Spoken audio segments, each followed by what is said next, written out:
ശരീരത്തിലെ മുഴകൾ അല്ലേ, നമ്മൾ മുഴ അല്ലെങ്കിൽ ഒരു തടിപ്പ്, ഒരു വളർച്ച എന്നൊക്കെ കേൾക്കുമ്പോൾ നമുക്കൊക്കെ പേടിയാണ് ആദ്യമേ അത് ക്യാൻസർ ആണോ എന്നുള്ളത് അല്ലേ. എല്ലായ്പ്പോഴും ശരീരത്തിലെ മുഴകൾ ക്യാൻസർ ആകണം എന്നില്ല. പലതരം മുഴകളായിരിക്കും നമ്മുടെ ശരീരത്തിൽ പലപ്പോഴും കാണപ്പെടുന്നത്. അതിൽ ചില ന്യൂറോ ഫൈബ്രോമാസ് എന്നും പറഞ്ഞ ഒരു തരം മുഴകളുണ്ട്, നമ്മൾ കാണാറുണ്ട്. ഈ ശരീരത്തിൽ ഇങ്ങനെ ഒരു നെർവിൻ്റെ കോസിൽ, ഒരു ഞരമ്പിൻ്റെ കോസിലൂടെ ഇങ്ങനെ ചെറിയ ചെറിയ ചെറിയ തടിപ്പുകളായിട്ട് സോഫ്റ്റ് ആയിട്ടുള്ള സ്വെല്ലിങ്സ്. ആ സ്വെല്ലിങ്സിന് പ്രത്യേകിച്ച് കാഴ്ചയിൽ ഉണ്ടാവുന്ന ഒരു ബുദ്ധിമുട്ടല്ലാതെ വേറെ വലിയ ബുദ്ധിമുട്ടുകൾ ഉണ്ടാവാനുള്ള സാധ്യതകൾ കുറവാണ്. ന്യൂറോ ഫൈബ്രോമാസിന് അങ്ങനെയാണ്. അപ്പം പക്ഷേ അതുകൊണ്ട് പ്രഷർ സിംറ്റംസ് ഉണ്ടാകാം. അതായത് ഈ പുറമേ കാണുന്ന പോലെ തന്നെ ഉള്ളിലും ഇത്തരത്തിലെ മുഴകൾ വന്നു കഴിഞ്ഞാൽ ആ മുഴകൾ അതിന് സമീപത്ത് കിടക്കുന്ന അവയവങ്ങളിൽ ചെലുത്തുന്ന ഒരു പ്രഷറുണ്ട്, ഒരു സമ്മർദ്ദമുണ്ട്. ആ സമ്മർദ്ദം കൊണ്ടുണ്ടാവുന്ന വേദനകളോ പ്രശ്നങ്ങളോ ന്യൂറോ ഫൈബ്രോമാസിൽ ഉണ്ടാവാം.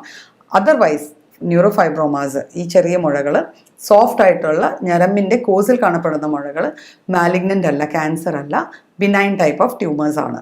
ഓക്കെ. പിന്നെ അടുത്ത തരം മുഴകൾ എന്ന് വെച്ചാൽ സിസ്റ്റിക് സ്വെല്ലിങ്സ് എന്ന് പറയും. സിസ്റ്റിക് എന്ന് വെച്ചാൽ വെള്ളം നിറഞ്ഞ ഒരു ക്യാവിറ്റിയിൽ വെള്ളം നിറഞ്ഞിരുന്നാൽ ഉണ്ടാവുന്ന ഒരു സ്വെല്ലിങ്ങിനെയാണ് നമ്മൾ സിസ്റ്റിക് സ്വെല്ലിംഗ് എന്ന് പറയുക. ഇത് പൊതുവേ ഒരു ബോണി പ്രോമിനൻസ്, നമ്മുടെ ഈ റിസ്റ്റ് ഭാഗത്ത് അല്ലെങ്കിൽ നമ്മളുടെ കാലിൽ ഉപ്പൂറ്റിയുടെ മേൽഭാഗങ്ങളിൽ എല്ലിൻ്റെ അടുത്ത സമീപത്തായിട്ട്, ചിലപ്പോൾ എല്ലിൻ്റെ പുറമേ തന്നെ ഉണ്ടാവാം. അപ്പോൾ സിസ്റ്റിക് സ്വെല്ലിങ്സ് കുറച്ചുകൂടെ ഈ ഫൈബ്രോമാസിനെ കമ്പയർ ചെയ്യുമ്പോൾ കുറച്ചുകൂടെ ഫേം ആയിരിക്കും, കുറച്ചുകൂടെ കട്ടിയുണ്ടാവും. പക്ഷെ അതിൻ്റെ അകത്ത് എന്തോ സാധനം അങ്ങോട്ടും ഇങ്ങോട്ടും ചലിക്കുന്ന പോലത്തെ ഒരു ഫീൽ നമുക്കുണ്ടാവും. വെള്ളം നിറഞ്ഞിരിക്കണം അല്ലെങ്കിൽ എന്തെങ്കിലും ഒരു ഫ്ലൂയിഡ് നിറഞ്ഞിരിക്കുന്ന ഒരു ഫീൽ ഉണ്ടാവും.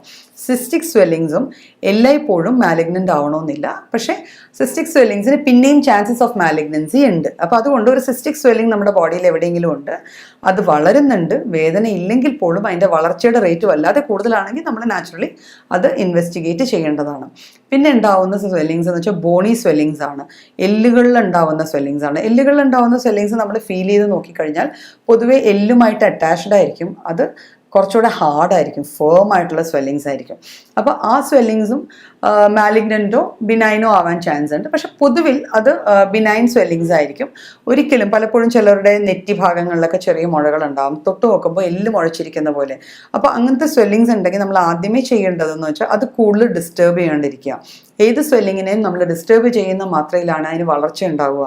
പലപ്പോഴും ബിനൈൻ സ്വെല്ലിങ്സ് പോലും നമ്മൾ അതിനെ എപ്പോഴും ഫീൽ ചെയ്തുകൊണ്ടിരുന്നു കഴിഞ്ഞാൽ, എപ്പോഴും തൊട്ടും തലോടി ഇരുന്ന് കഴിഞ്ഞാൽ അത് നല്ല വലുതായി, ആ വലുതാവുന്നതുകൊണ്ടുണ്ടാവുന്ന കോസ്മെറ്റിക് കൺസേണും പ്രഷർ സിംറ്റംസും ഉണ്ടാവാം. പ്രഷർ സിംറ്റംസ് ഏത് തരം മുഴകൾക്കും ഉണ്ടാവാം. പിന്നെ നമ്മൾ ഇതുകൂടാതെ ശ്രദ്ധിക്കേണ്ട ഒരു വിഭാഗം മുഴകളെന്ന് വെച്ചാൽ നമ്മുടെ കഴലകളുടെ കോസിൽ വരുന്ന മുഴകളാണ്. അതായത് നമ്മുടെ കഴുത്തിന് ബാക്കിലോ കഴുത്തിന് ചുറ്റുമോ തലയോട്ടിയുടെ താഴ്ഭാഗത്തോ കക്ഷത്തിലോ ഇടുപ്പിനോ ഒക്കെ വരുന്ന ചില മുഴകൾ കടലകളാണ്. പലപ്പോഴും അത് ഫീൽ ചെയ്യുമ്പോൾ അത് അങ്ങോട്ടും ഇങ്ങോട്ടും തെന്നുന്നതും കുറച്ച് ഹാർഡായിട്ടുള്ളതും ആയിരിക്കും. അപ്പം ഇത്തരത്തിലുള്ള മുഴകൾ പലപ്പോഴും ഒരു മാലിഗ്നന്റ് കണ്ടീഷൻ്റെ ഇൻഡിക്കേറ്റീവ് ആവാം, അല്ലെങ്കിൽ അണ്ടർലൈങ് ഒരു കോസ് കാണും. ആ കടലകൾ ഡ്രെയിൻ ചെയ്യുന്ന ഓർഗനിൽ എന്തെങ്കിലും തരത്തിലുള്ള ഇൻഫ്ലമേഷനോ ഇൻഫെക്ഷനോ ഈവൻ ക്യാൻസറോ ഉണ്ടാവും. അപ്പം അത്തരത്തിലുള്ള മുഴകൾ എന്തെങ്കിലും കുറേ നാൾ റിസോൾവ് ആകാതെ കാണപ്പെടുന്നുണ്ടെങ്കിൽ സ്വാഭാവികമായിട്ട് അത് നമ്മൾ ഒരു കമ്പീറ്റൻ്റ് ആയിട്ടുള്ളൊരു ഡോക്ടറെ കണ്ട് അതിന് ചികിത്സ തേടേണ്ടതാണ്.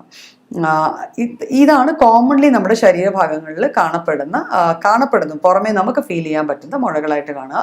പിന്നെ ബ്രസ്റ്റിലോ പ്രോസ്റ്റേറ്റ് ഗ്രന്ഥിയിലോ മുഴകൾ, ഇവയെല്ലാം എവിഡൻ്റ് ആയിട്ട് ആ ഭാഗത്ത് തന്നെ കാണും.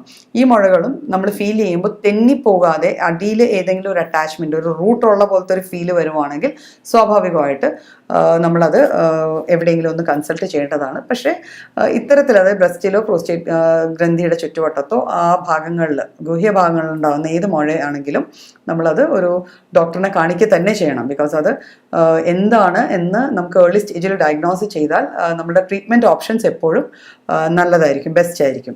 അപ്പോൾ ഇത്തരത്തിലാണ് നമ്മുടെ ശരീരത്തിൽ കാണപ്പെടുന്ന മുഴകളെ നമുക്ക് ക്ലാസിഫൈ ചെയ്യുകയും ഐഡൻറ്റിഫൈ ചെയ്യുകയും പറ്റുക. പക്ഷേ നമ്മൾ സ്വയം ചികിത്സകരാവാതെ ഇങ്ങനെ എന്തെങ്കിലും കണ്ടു കഴിഞ്ഞാൽ അതിലെന്തെങ്കിലും ഒരു സംശയം തോന്നുവാണെങ്കിൽ ഒരു വൈദ്യ ചികിത്സ തേടേണ്ടതാണ്.